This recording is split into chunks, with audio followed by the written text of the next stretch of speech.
please kind of settle down. Don't forget that drawing, painting, and sculpture are forms of meditation. So there's a kind of a sneaky way to get you meditating. Or a sneaky way for you to get yourself meditating.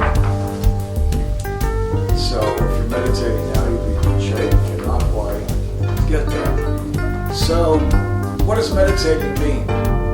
First it means settling down, doesn't it? Just settling down and getting the uproar both inside and outside to some sort of cold roar. Okay.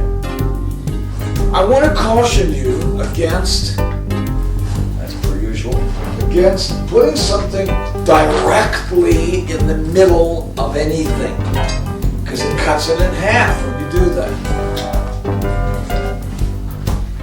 So what I want you to do, I want you to draw, now don't forget this little divider line is not my ground line, that is a divider line.